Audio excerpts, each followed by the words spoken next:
என் அன்பு செல்லுமே, உன் மனதில் என்ன தோன்றுகிறது தெரியுமா? ஏன் சாயி என்னை ஒரு பொம்மையாக பார்க்கிறீர்கள்? எனக்கும் உணர்வுகள் இருக்கிறது. ஆனால் நீங்கள் என்னை பொம்மையாக பார்த்து தேவையில்லாமல் கஷ்டப்படுத்துகிறீர்கள். என்னுடைய மனவேதனையை எப்பொழுது புரிந்து கொள்ளப் போகிறீர்கள் என்று என்னை பார்க்கும் பொழுதெல்லாம் நீ கேட்டுக்கொண்டே இருக்கிறாய். ஏன் தங்கமே, உன்னை நான் ஒரு பொம்மையாகத்தான் பார்க்கிறேனா? உன் மனதில் இருக்கும் கஷ்டங்களை நான் பார்க்கவே இல்லையா? கஷ்டங்களும் உன்னுடைய சந்தோஷங்களும் எனக்கு அனைத்துமே புரியும். எந்த ஒரு விஷயத்திலும் நான் உனக்கு எந்த ஒரு கெடுதலையும் செய்ய மாட்டேன். என் மீது நம்பிக்கை இருந்தால் எல்லாமே உனக்கு படிப்படியாக புரிய வரும்.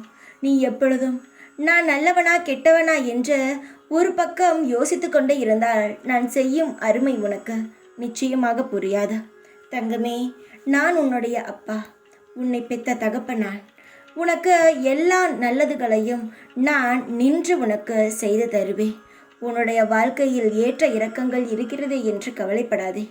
நிச்சயமாக உன் வாழ்க்கை முழுவதும் ஏற்றமாக இருக்க அனைத்து வேலைகளையும் நான் உனக்கு செய்து கொடுத்து கொண்டே இருப்பேன். சின்ன சின்ன ஆசைகளை நினைத்து கவலைப்பட வேண்டாம்.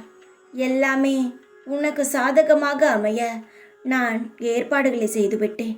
அதனால் சற்று பொறுமையாக இருந்தால் உன் வாழ்க்கையும் சீரும் சிறப்புமாக அமோகமாக இருக்கும். தயவு செய்து என்னை நம்பு, உன்னை நான் காப்பாற்றுகிறேன். உன்னையே நீயே பார்த்து பூரிப்படையும் அளவுக்கு நீ செய்யும் விஷயங்களில் உனக்கு நல்லது நடக்கப் போகிறது. உன் வாழ்க்கையில் நீ செய்தது எதுவும் இதுவரை சரியாக இல்லை.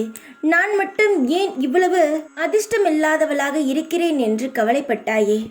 அதற்கான மருந்தாக உனக்கு நான் நீ தொட்டதெல்லாம் துவங்கும் அளவுக்கு சந்தோஷத்தை தரப்போகிறேன்.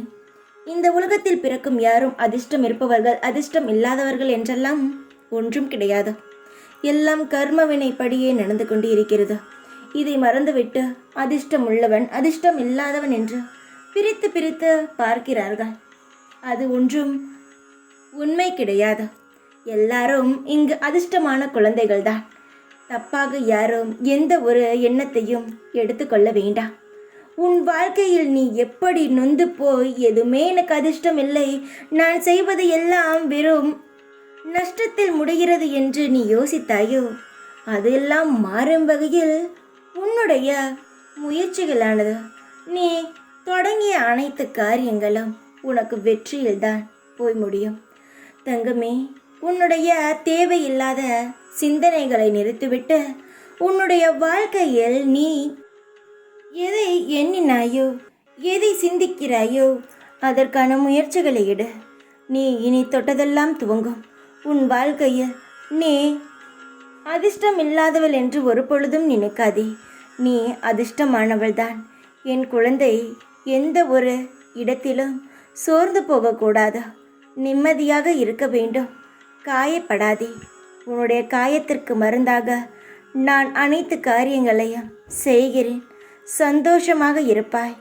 இந்த சாயப்பா உன்னுடன் இருக்கும் வரை எந்த ஒரு கவலையும் உன்னிடம் நெருங்காத. சந்தோஷமாக இரு. அதிர்ஷ்டம் உன் பக்கம்தான் இருக்கிறது. ஓம் சாய்ராம்.